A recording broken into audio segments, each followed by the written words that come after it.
My name is Gasia, Mikaelian, and I'm coming to you through KTVU Fox 2 News serving the San Francisco Bay Area. This is a topic that women everywhere should be concerned about. We're welcoming Dr. Jessica Leung, President, Society of Breast Imaging. You're a doctor there at MD Anderson Cancer Center in beautiful Houston, Texas. We're talking about breast health on this October, which is, of course, Breast Cancer Awareness Month. Thank you for being with us, Doctor. Thank you very much for this opportunity. Of course. So I mentioned this is something that all women need to be concerned about. And we're talking about breast cancer and regular mammograms. A lot of people have put off going to the doctor for anything but a critical situation for the past 6 months plus because of the pandemic. Is now the time to start rescheduling those mammograms? Yes, currently is the time. American women have been smart to play it safe during the past 6 months or so of the COVID-19 pandemic. But now is the time to restart, and that's playing it safe. Because a delay in diagnosis of breast cancer can affect your chances of survival from breast cancer. Studies have shown that an estimated 35,000 breast cancer diagnoses may be delayed because of the COVID pandemic, and an additional 5,200 lives may be lost in the next decade due to breast cancer consequently. So you're telling women to, if they miss their annual, just to schedule it now. You're telling women not to wait until everything is clear and we're back to normal when it comes to the pandemic. And you're also certainly not telling women to wait until they feel or see a sign of trouble. That is correct. We've learned lessons in the last 6 months or so about what precautions to take in terms of prevention of COVID spread. And the American College of Radiology, the CDC, Centers for Disease Control, along with the Centers for Medicare and Medicaid Services, have all issued guidelines in terms of how to reopen smartly and safely. And once again, a timely diagnosis of an early cancer means all the difference in the world. We know breast cancer is common, so we want the women of our society to be able to have, knock on wood, if they should have a breast cancer, have that detected as early as possible. So let's talk about age at which to start mammograms. I'm proud to say I'm 45 years old. I have had mammograms. I have heard differing advice though on at my age, 45. Is it every year? I've had some doctors say, you know, you could probably skip next year. But in my mind, I think, really? Can I? Help us break that down for women in their 40s. A simple rule to remember is starting age of 40, annual, meaning once a year, for as long as a woman is healthy, whatever that age may be. And hopefully that's a long, ripe age in terms of health. Now, why do I say that? It is because we find a lot of breast cancers once a woman turns 40. Just a little bit of statistics background. The chances of having a breast cancer, if you are in the 5-year range between 40 and 44, compared with 35 to 39, are twice as likely. Women in their 40s are almost as likely as a woman in her 50s.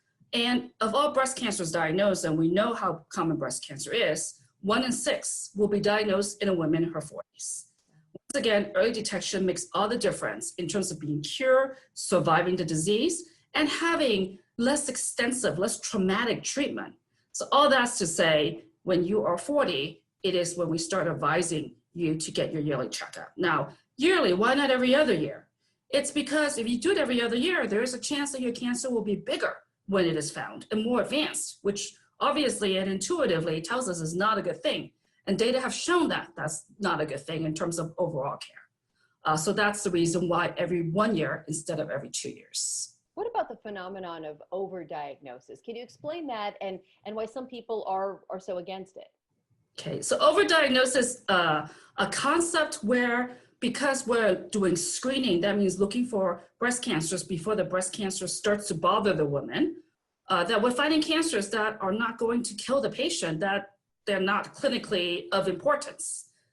Now, that is somewhat of an academic abstract concept, and we believe that it affects only a very few percentage of cancers.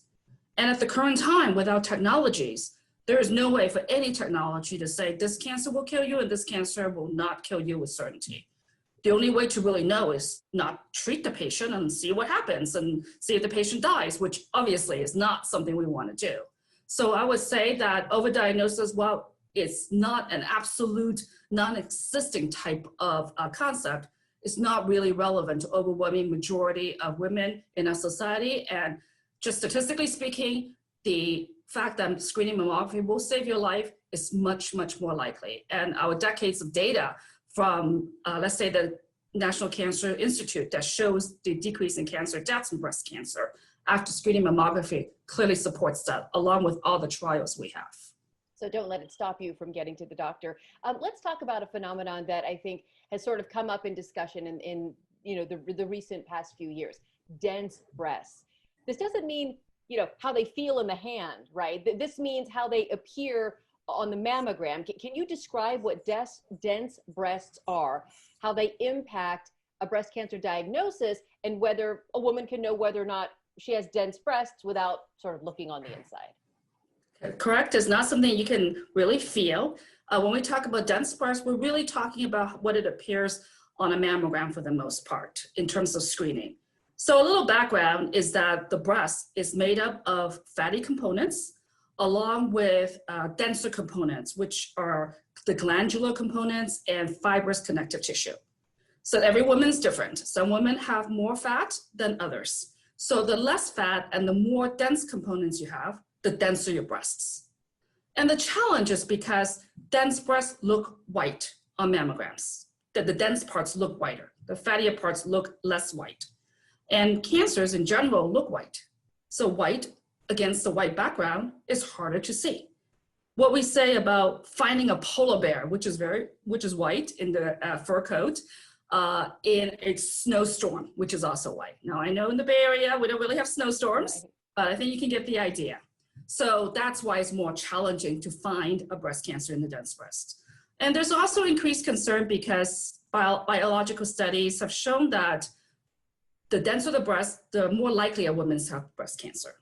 So given all that's in the background, even though mammography is a little bit less good, we still believe strongly that it's worth doing because decades of randomized control trials show that screening mammography will reduce deaths from breast cancer, even in the dense breasts.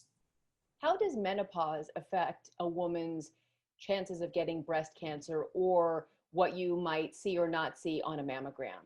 Okay. And that has changed over the years in terms of our technology changes. In general, some women, not all women, when undergo menopause, the breast may get fattier, and that mammography is actually more sensitive as a woman undergoes menopause. But that's in some women. Some women just don't really change at all. But as a general good rule to think about is that the biggest risk for breast cancer is number one, being female, the gender, number two, just age. So unfortunately, as many things, the older you are, the more risk you're more likely you're to develop the disease.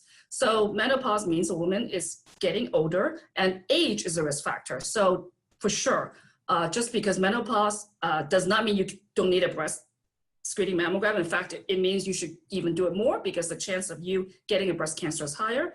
And mammography may be even more sensitive as the average woman's breasts get a little fattier. I know you did a lot of good work here in the San Francisco Bay Area in your field. People in the Bay Area tend to be very health conscious. And did that help, in your experience, women find problems with their own health that could have certainly grown and multiplied if they'd said, oh, I'll do that next year. Oh, that's not a pleasant doctor's visit. I'm going to push that off as long as I can. You're right that the San Francisco Bay Area woman is health conscious and wise and updated. And that's a wonderful thing.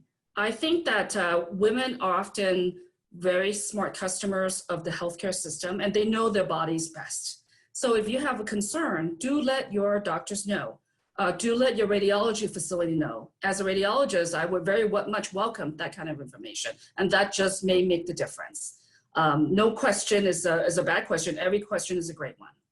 I know a lot of people during the COVID-19 pandemic, at the very beginning, they joked, look, if I'm going to be staying and working from home like I've been doing, I'm going to get in shape. I'm going to, quit smoking. I'm going to drink the water. I'm going to do all those things we've supposed to have been doing.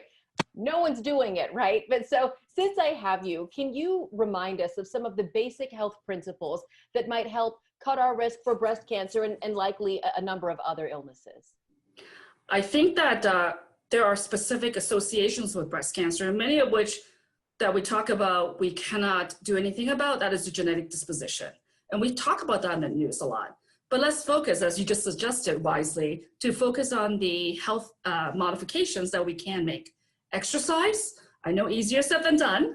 And I myself have to remind myself, physical exercise means a lot in terms of preventing breast cancer risks and in terms of course, overall well-being and overall health. Having a healthy weight, that body mass index that is in a healthy range is also very key. So those two are significant components, definitely scientifically proven to reduce your risk from breast cancer. And even after developing breast cancer, shows that you would fare much better if you're in good shape from those perspectives.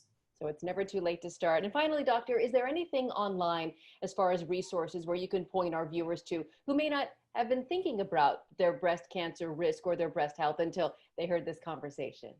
I would like to let our audience know about a website we have called mammography-saveslives.org, which the American College of Radiology have taken great care in crafting. We have videos, we have lots of educational materials that's informative and that's plain just interesting. So we really hope that you will visit that site, mammography-saveslives.org. All right, will do. It's been a pleasure talking with you. Thank you so much, Dr. Jessica Leung, President, the Society of Breast Imaging. It's so good to connect with you on this October, which is, of course, Breast Cancer Awareness Month. Thank you, Gasia. It's been a pleasure. San Francisco is my hometown, and I wish all the women well in the San Francisco Bay Area, and thank you very much for this opportunity.